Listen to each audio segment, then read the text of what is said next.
Hello there ladies and gentlemen, TX141 here, also known as Paul, bringing you another Ace in the Day gameplay for the arcade mode of War Thunder.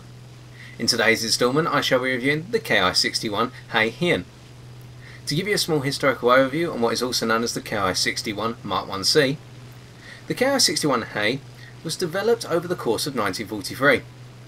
Essentially it was the same as the Mark 1B, also known as the Otsu, except the two outboard 12.7mm machine guns were replaced with two 20mm MG151 Mauser cannon as imported by submarine from Germany over the course of 1943. With 800 units being imported, the idea was to essentially uprate the armament of the Ki-61 in order to make it more combat effective. No other major refinements were included, and as a result the plane was powered by the same HAF-40 engine, which was a licensed reproduction of the Daimler-Benz 601A engine. Until the arrival of reliable production of the Japanese Ho-5 20mm cannon at the late period of 1943, the Ki-61 Hei was the most up-to-date and most powerfully armed variant of the Ki-61. And when the reliability of importing the German cannon was reduced, the fourth type came along in the form of the Tei, rather than the Hei. The Tei was to feature the two Japanese 20mm cannon. This plane was to see 388 types produced over the course of September 1943 to July 1944. Additionally, a number of field conversion kits were included for outfitting the Otsu with the 20mm cannon, and this was done in the case of the New Guinea campaign during the latter course of 1943. The Hei was quite a formidable plane, although really it was just a stopgap until the arrival of the Tei, the fourth variant. With that being said, how does the Ki-61 Hei perform in War Thunder? Well, from the outset, the fact that this plane has had its armament increased to make it an improved armament does not offset the fact that you're actually using the same engine and pretty much the same airframe. As you're going to see over the course of this gameplay, starting with this dogfight with the Typhoon Mark 1B late, as you see on your screen now, the Hei is quite an odd plane because the additional weight of the cannon means that this plane struggles in the vertical a little bit more than the Otsu, although the Otsu was quite good in the vertical. Our early burst causes the Typhoon to bank round. As we try to pursue them to enter a set of vertical scissors, we see that we have a lot of trouble despite our high speed in bringing the nose up and around. Indeed, we have to try and make ourselves hang behind the Typhoon Mark 1B late as they break vertical once again, and as they begin to roll over to cut the next set of scissors, we catch them quite nicely with our cannons. Our critical hit causes the Typhoon Mark 1B late to start to descend towards the ground. As we try to pursue them, their superior dive speed means that we can only achieve one more hit, and it's not enough to secure the kill immediately. Breaking off with an SB2M100 coming in behind us quite quickly and using their forward gunner to cause some havoc, we break out the way of their 7.62mm machine gun and go for the pursuit, although this SB2M soon gets the better of us, breaking away and gradually descending towards one of our friendly bases. So, within the opening stages of this gameplay on the ground strike map Iron Range, we've already depicted that there is a deficiency of the Ki-61 Hei, that is, its ability to fight in the vertical in a tight dogfight. The extra weight means that it's very difficult to lift the nose up by comparison with the Otsu, and indeed a number of battle rating contemporaries at a battle rating of 4.3. Spitfire Mark 9s will be able to outperform you in the vertical situation, and indeed that Typhoon could have if they'd been a little bit more careful at the time they chose to cut the scissors.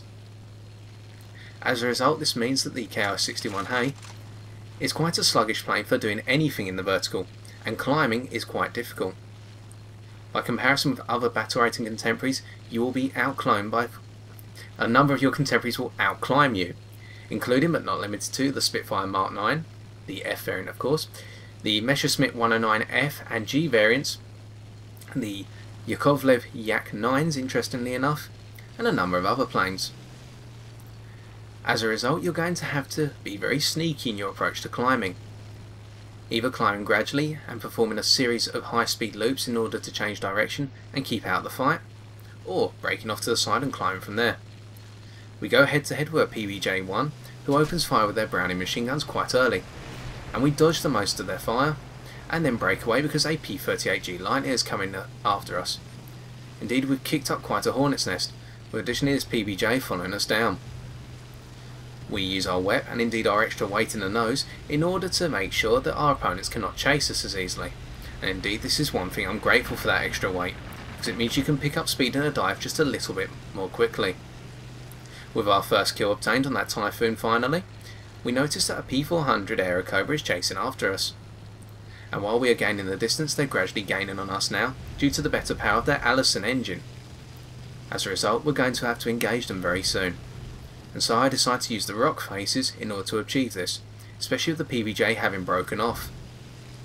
So, coming around to the final rock face and starting the dogfight at 515 km an hour, I brake very hard to left, keeping close to the rocks, because I'm going to make the P-400 overshoot. There we go. And as the P-400 begins to brake around, we know that we've already lost over half of our speed, all because we had to pull up on the stick and try and force the plane to go slightly vertical. Indeed, bleeding all this speed has caused the P-400 to overshoot drastically, but it means we can't finish them off when we've got them exposed. And so as we bring ourselves around, following the P-400 quite sluggishly, they brake once again to go underneath us, but terra firma soon proves to be a nightmare. The P-400 crashed, and it's a shame we didn't get that kill, but we move on. Breaking away, we note that we're already back up to 380 km an hour. The HAF-40 engine accelerates quite well on the level, although don't expect it to do wonders, simply because of the heavy airframe. Again we come around to face this PBJ once again, who wants to go head on a second time. Well, this time, we're not going to let them go as easily. We begin to put the nose down to build up our speed, and force the PBJ to have to put their nose round in order to follow us. However, we can use our high speed manoeuvrability, common to the Ki-61, to dodge their incoming fire, and we begin to bring the nose up, and as the PBJ brakes around, this means we can slot in right behind them. Our initial burst killing their rear gunner, and then we can finish them off. Setting their right engine on fire, we leave them to crash into a hill, achieving kill number 2. So, we've already evaluated that the Ki-61 Hei is not too good in the vertical, and that its ability to climb is quite limited.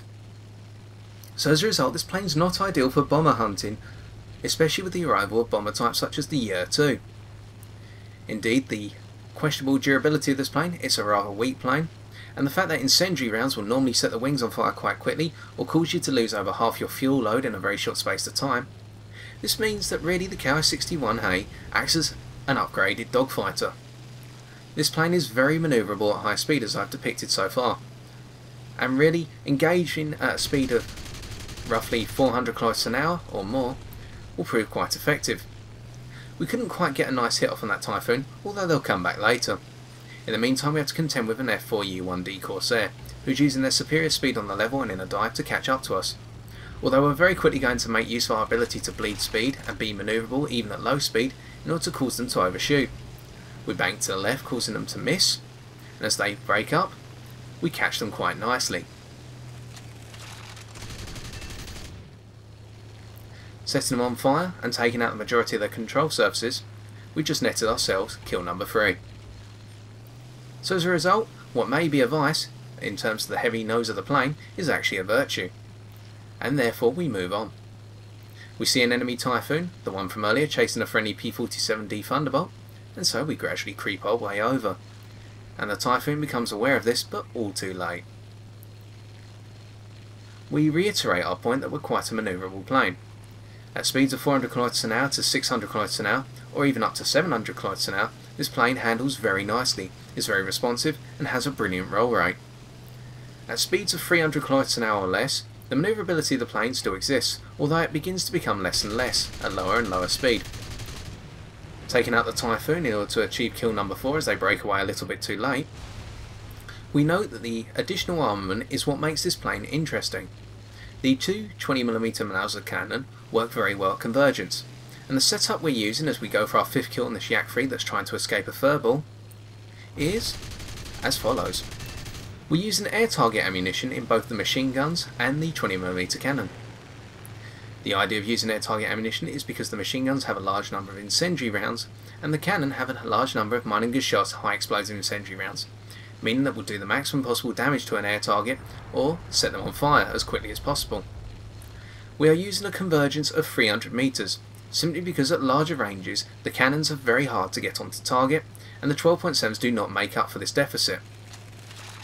I try to engage opponents where possible at 500 meters or less, and the 300 meter convergence allows a small bit of spread up to 500 meters, but also, at very close range, allows me to put all the cannon rounds, and indeed the machine gun rounds, onto target as efficiently as possible. A 30-minute fuel load has also been included as standard, although this extended fuel load is quite useful for saving you when you get hit in the wings and you lose a good portion of your fuel load, especially in those longer airfield domination games. We're on the ground strike map at Iron Range, and this game thus far has proved that the Ki-61 Hei is quite a good plane when it goes for dogfights. At high speed and breaking down to lower speed, and the fact that you can bleed your energy quite quickly by just putting the nose up rather than having to turn off the engine. Having achieved 5 kills thus far and therefore an ace, we're now looking for additional targets, and with a large number of enemy fighters having broken over towards our spawn point and indeed our airfield and bases, we begin to look for an enemy. We note that there's an enemy I-185. It's quite alone and isolated, banking into sharp turns. This allows us to perform a small dive in order to catch them off guard. We make it count and achieve our 6th kill. And so we show that while this plane is a good turn fighter, indeed overall dogfighter, it's also quite a good boom and zoomer over short distance. We then go to finish off a B-25 Mitchell, who, while on fire, was still flying away and dropping bombs on our airfield. So, while that could be quoted as more of half a kill, we're now on 7 kills, with that additional crash into the ground on the P400, although we can't include that. At this point I decide to break away, simply because there's a large number of friendly and enemy fighters all congregating into a very small area, and I do not want to get caught up, especially with that enemy Grumman American plane coming close, and that is a plane, especially the Hellcat, which is quite my battlefield contemporary, able to turn with me in most situations. I then note an enemy PE-2 flying around, although as you're going to see I try to pursue them, but the PE-2 is already aware of my presence and is able to escape accordingly. So, we summarise that our advantage is in terms of our ability to dogfight very well at high speed and even as we descend into lower speeds with our opponent. We've got a very good roll rate, although it's not comparable to that of a Focke-Wulf 190A variant. It's still very good. Our armament is effective at convergence or shorter ranges in particular, and our overall nimble nature and ability to bleed speed with the additional weight of the plane means that we can usually stay behind any foe, as we've exhibited thus far. The weaknesses come in the form of the overall durability of the plane, and of course the fact that you've got to be worried about bleeding all your speed via the use of a manoeuvre such as a loop. If you do intend to perform a loop, I'd advise starting off at a speed of 450 km an hour or more, because at less than that you'll either stall out mid-loop, or once you level out, interestingly enough, you'll have very little speed left, especially if you go for an immelman. It's with that the game comes to its end, and as I wave my wings goodbye to the enemy, it's time to take a look at the stats.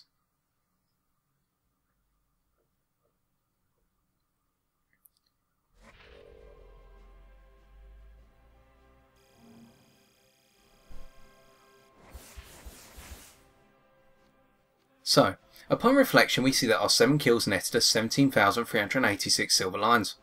Additionally, we earned 1,287 research points, with all of those going towards our research on the A6M3 Mod 22 Co.